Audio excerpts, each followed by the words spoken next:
Buonasera, benvenuti al nostro consueto settimanale di approfondimento Pianeta Oggi Report.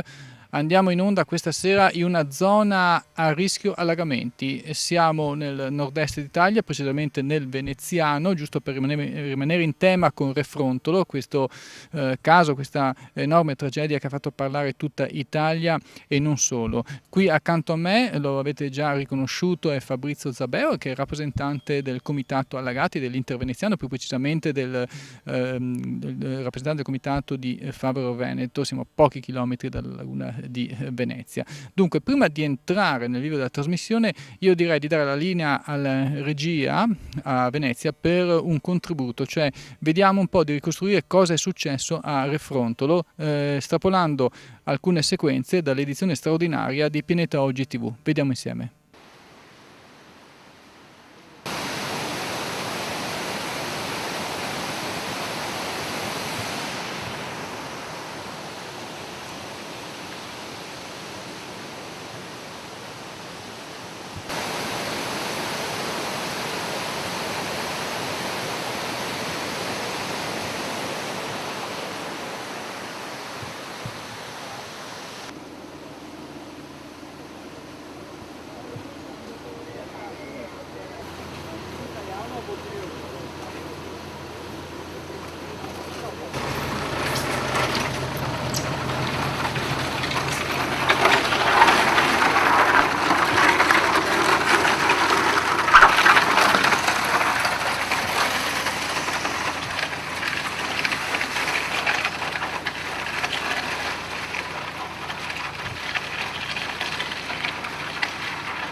Siamo appena rientrati dal luogo della tragedia, da Refrontolo. Dunque, cos'è successo? Si è scaricata una violentissima bomba d'acqua nelle immediate vicinanze del torrente e questo si è ingrossata la cascata. Questa praticamente poi ha spinto, diciamo, il torrente fuori dall'argine, ha battuto sulla roccia di fronte e poi con velocità maggiore, con energia maggiore, il tutto è andato a scaricarsi praticamente lungo il torrente, il quale poi è esondato e si è praticamente esploso, è uscito anche invadendo la strada, quindi strada e torrente era tutt'uno. È stato purtroppo colpito il capannone dove c'erano circa 100 persone. Dunque questo è quanto che è successo in stretta sintesi. Secondo noi il comandante dei Vigili del Fuoco, ecco, una situazione davvero anomala è stata.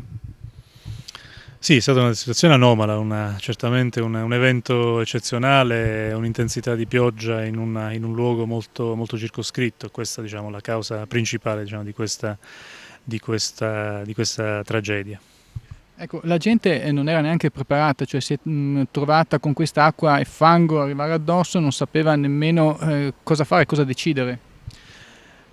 E dalle testimonianze che abbiamo raccolto è stato un evento molto rapido, molto intenso e molto veloce, quindi molto potente. Ecco. Quindi davvero si è trovata di fronte ad una massa di acqua e è stato difficile, immagino, sì, affrontare questo tipo di situazione proprio per la velocità con cui si è presentata. Ecco, voi avete corso dei rischi nel cercare di arginare la situazione? Ma diciamo, il nostro è un mestiere a rischio. Noi, la prima squadra è arrivata sul posto, si è trovata di fronte ad uno scenario, sì. Cosa avete visto? C'erano delle persone che erano aggrappate a degli alberi, c'erano, sì, macchine completamente ribaltate, alcune macchine erano addirittura nel fiume, nel torrente. E poi c'era, diciamo, la tensostruttura, questo capannone che era stato completamente travolto dal torrente. Quindi, diciamo, il primo intervento che abbiamo fatto è stato quello di portare soccorso alle persone in difficoltà e poi ci siamo concentrati sui dispersi. Fortunatamente, diciamo, l'elenco, ecco, diciamo, abbiamo avuto contezza, diciamo, dell'elenco dei dispersi e ci siamo concentrati, diciamo, su quel numero. E poi abbiamo avuto l'amara scoperta, sì, diciamo, di rinvenire le salme, i corpi dei dispersi, e poi l'identificazione è stata davvero una tragedia. Avete lavorato tutta la notte praticamente, anche la mattina, anche stamattina? Sì, stiamo Un non stop praticamente? non stop, sì, non stop. Stiamo continuando a lavorare da ieri notte. Ieri ci siamo concentrati sul soccorso alle persone, sulla ricerca dei dispersi. Oggi invece stiamo operando sulla bonifica dell'alveo, quindi la rimozione degli ostacoli, delle piante, delle auto che sono cadute nel torrente. Grazie, molto gentile. Grazie a lei. Riprendiamo dunque qui dall'Inter veneziano. Avete capito quindi cosa è successo, una tragedia veramente grande, 4 morti e diversi feriti, 8 feriti. Dunque, Fabrizio Zabero, innanzitutto un commento su questa tragedia, su questa sciagura di Refrontolo, che ne ha parlato tutta Italia. Cosa possiamo dire? Si ripete comunque una situazione che è generalizzata, l'abbiamo vista in Liguria, l'abbiamo vista in varie parti d'Italia, ma in realtà la stessa, in tutte le parti che vediamo d'Italia succede la stessa cosa, nel senso che questo territorio per 30 anni è stato martoriato, non so. Di tutto è stato fatto, vediamo cementificazioni, adesso sentiamo in realtà, ma non è che lo sentiamo da oggi, è già stato dichiarato da moltissimo tempo, almeno 2 o 3 anni, che si va non curando la collina, anzi disboscandola. Allora da una parte sentiamo stop alle cementificazioni, ma in realtà non è vero, è l'economia che ha bloccato la cementificazione, non riescono più a vendere ed è questo il motivo. E quando in regione si dichiara stop al consumo di suolo è un'ipocrisia. Lo dico a 360 gradi, senza colpire quello o quest'altro partito. Ecco, il nord-est è stato molto cementificato, dalle Alpi fino all'Alto Adriatico. Sì, ci sono stati periodi di capannoni, ci sono stati periodi.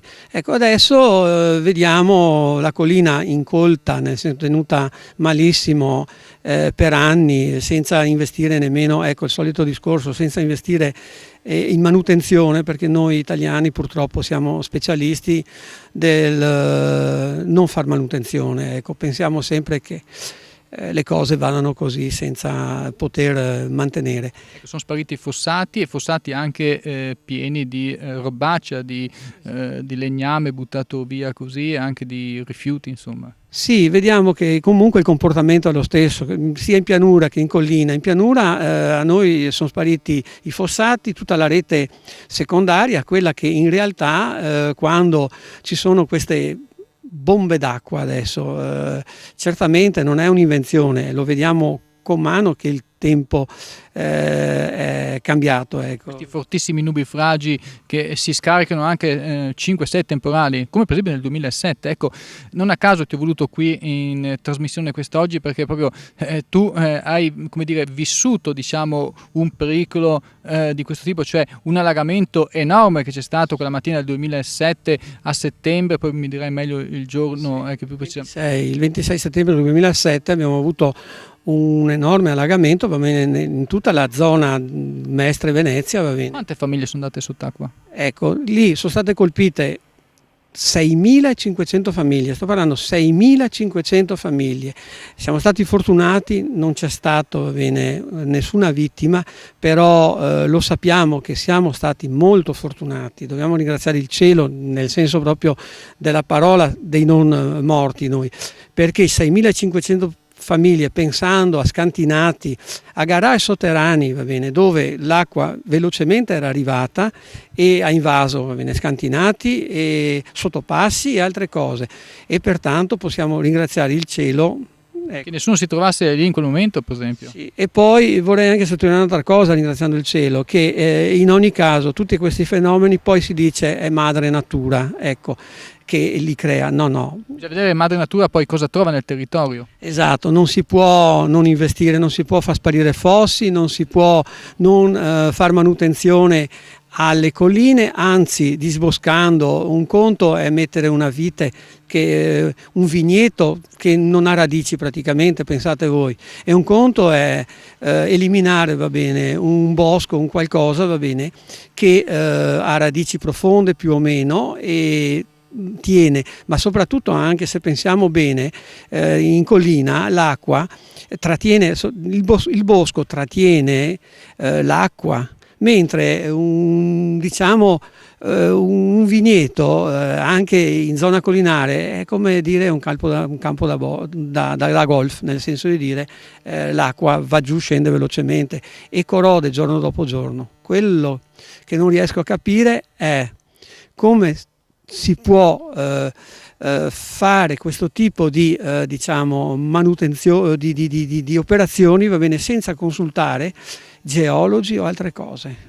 Ecco, tra altre cose ho sentito poi a Refrontolo che è caduta questa forte bomba d'acqua, ma non lì a Refrontolo, nelle immediate vicinanze. Di colpo questo torrente si è gonfiato, si è ingigantito, poi è esploso per effetto poi anche lì della cascata, c'è stato un po' un mini vaion, l'abbiamo spiegato nell'edizione straordinaria, e sento dire che mesi prima era anche caduta una frana e nessuno ha mai pulito quel torrente. Queste le testimonianze degli abitanti che venivano intervistate dagli altri colleghi delle altre testate. Quindi ecco, c'è questa cosa qui che effettivamente... Sì, è costante questo discorso che noi facciamo, dove la manutenzione non esiste, o è fatta così, lasciata al caso, va bene, e sono al minimo 10-15 anni che noi andiamo dicendolo che quando si fa un qualcosa bisogna prevedere comunque un costo di manutenzione, ma lo sappiamo tutti in casa, ci comportiamo così e in realtà vediamo che i nostri amministratori, i nostri politici pensano altre cose, nel senso che almeno avessero la decenza di voler sentire chi in realtà, i tecnici, ecco, non quelli che dicono quello che vogliono i politici, i tecnici, tutti. Ecco, indipendenti, diciamo. Ma direi di sì, ecco, non quelli inventati a tavolino o perché gli si dà già la risposta e la busta, diciamo, di cosa dover dire. E lo vediamo perché potrei dire che qui in Regione Veneto, dovrebbero tutti i politici, va bene, veramente concentrarsi anche, visto che lo dicono per televisione ma il giorno dopo poi se lo dimenticano, che abbiamo una spada di Damocle con il Piave.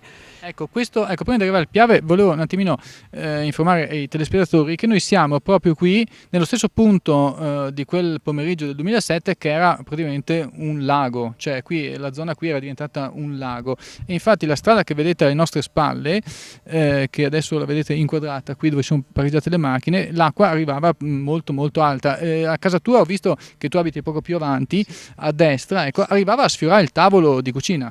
Esatto, non era la prima volta che venivamo allagati, sono 30 anni, ecco, adesso diciamo qualche lavoro è stato fatto e lo vediamo. Ecco, volevo arrivare anche a questo, c'è stato il commissario straordinario, qualcosa è stato messo in sicurezza, è stato secondo te un lavoro sufficiente, appena sufficiente oppure siamo ancora nell'insufficienza? No, diciamo di quello che è stato programmato come da farsi, va bene, è stato fatto un 25%. Ecco.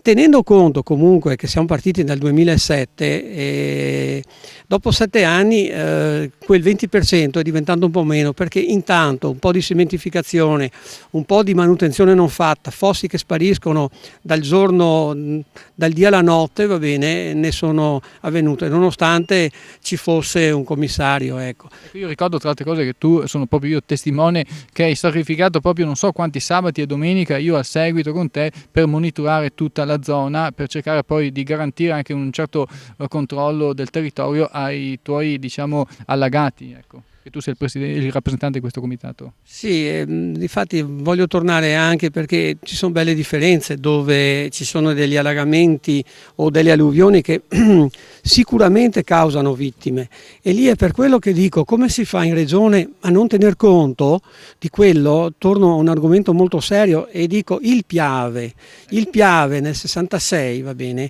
dove non c'era tutta questa cementificazione, ha esondato, va bene, ed ha creato quei danni enormi soprattutto alle persone morte innanzitutto e alle cose. Adesso sono anni e anni che il professor Dal Paus va dicendo, ma non dicendo così, ma dimostrando con modelli matematici che se si dovesse ripetere quella situazione del 66 sicuramente i danni sarebbero 10 volte di più. Perché?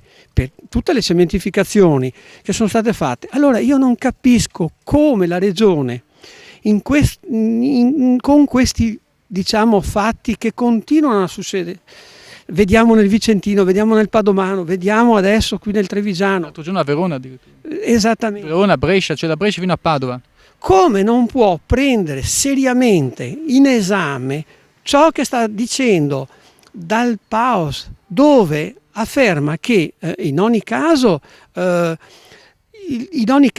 lui dice la piena è dietro l'angolo, e lo vediamo perché se una bomba d'acqua come quella dell'altro giorno che ha colpito una zona piccolissima, se dovesse succedere un qualcosa al giorno d'oggi che vengono così concentrate come è avvenuto nel 66, noi veramente mettiamo una regione in ginocchio, ma poi conteremo anche purtroppo le vittime e qui partiamo dalle vittime. Quindi in conclusione, sintetizzando, potremmo dire questo, che giustamente voi cominciate ad avere un po' paura con quello che è successo a Refrontolo, no? E sapete che ci sono questi fiumi, che oltre al Piave ci sono anche degli altri che hanno bisogno di manutenzione, cioè avete paura che poi l'acqua non solo vi arrivi nelle case, ma vi possa anche arrivare, hai capito quello che voglio dire, addosso a voi. Certo, ma in effetti il discorso serio è che non viene presa in considerazione nessun grido d'allarme. È là che quando li sento parlare il giorno dopo affranti, tutti, ripeto, non sto andando, ma non per niente, perché vedo che il comportamento purtroppo è a 360 gradi, cioè lì il male è proprio della politica che è un po' latitante. È un po' latitante, soprattutto, non so, o è nel DNA di noi italiani di non prendersi le responsabilità. Allora, alla luce di questi cambiamenti climatici è bene intervenire immediatamente sul territorio. Ma sì, ce n'è veramente di lavoro, ma siamo in ritardo di 50 anni, pertanto concentriamoci almeno sulle eccellenze che abbiamo nelle università e concentriamoci su quello che sono gli eventi non più possibili, ma già conclamati. Vuol dire che oggi stiamo parlando purtroppo di 4 persone, va bene, morte e che non ci sono più, e tutto rispetto per i loro cari, va bene, ma abbiamo una spada di Damocle con il Piave e c'è di mezzo ancora il Prosecco e c'è di mezzo ancora le cementificazioni, i capannoni, e c'è di mezzo la ghiaia che l'avrebbero tolta, va bene, fin sotto i ponti. Ecco, allora pensiamoci 2 volte e cominciamo a sentire un attimo questi esperti e ad affrontare il problema, perché altrimenti sarà la stessa storia ma con guai enormi. Allora io direi così, a questo punto, visto che tu l'hai accennato, il professor Luigi Dal Paus, docente dell'Università di Padova, ecco, molto conosciuto qui nel nostro territorio, direi di dare la linea nuovamente alla regia Venezia per mandare in onda questo contributo. Sentiamo il professor Dal Paus. Io nel frattempo mi congedo da voi insieme qui a Fabrizio Zabeo, che ringrazio per la collaborazione. Noi ci vediamo come sempre la prossima settimana. Buonasera. Sempre in interveneziano si parla di cementificazioni, è un continuo praticamente asfaltare il nord-est d'Italia, in modo particolare il Veneto. Nella zona della parte, diciamo così, orientale della provincia di Venezia, parlo dell'aeroporto Marco Polo di Venezia, il Casinò, ecco, sappiamo che siamo al di sotto addirittura del livello del mare, mi sembra di 1,80 m, 1,70 m. Ecco, in caso di dell'ennesima cementificazione in Veneto, quindi anche in quella zona, cosa può succedere per il territorio? Quali conseguenze per Mestre, ma per la laguna stessa, per l'entroterra, per tutto? Per la laguna non credo grandi problemi, ancora perché la dimensione della laguna rispetto alla dimensione delle aree che vengono interessate è molto molto grande. Per le aree invece che vengono destinate a questo tipo di intervento certamente ci sarà un incremento dei deflussi superficiali, quindi problemi idraulici se non si pensa contemporaneamente a una corretta regimazione e a un corretto controllo delle acque. È un messaggio da dare ai cittadini, da un tecnico preparato come lei. Io credo che i cittadini debbano partecipare per conoscere, perché solo partecipando e conoscendo poi si può intervenire con opinioni fondate e non con opinioni che poi vengono, come dire, facilmente demolite. E quindi anche una corretta informazione da parte dei media anche regionali. Certamente sì, io credo che un ruolo non positivo sia stato quello dell'informazione in tutti questi anni. Diciamo che ci si interessa del problema idraulico solo quando scoppia uno scandalo, mentre io credo che è un problema che dovrebbe interessare le nostre persone, verso il quale dovremmo prestare attenzione costantemente. E per essere presenti e portare la propria idea bisogna anche conoscere e essere preparati. Quello che non dovrebbero fare i media è disinformare, perché purtroppo spesso più che informare disinformano. Ringrazio professore, buon lavoro. A voi, arrivederci.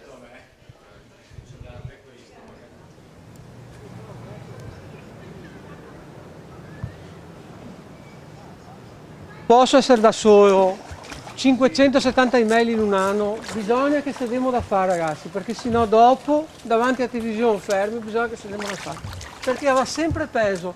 Questa volta va bene Ghemo va bene, ancora sorpassava bene 15 cm il record dell'anno scorso, va bene, perché qui stanno arrivando le acque adesso di non so dove e noi sono da 10 ore che siamo sotto acqua, va bene, e fino a domani non andremo fuori. Ecco, pertanto io dico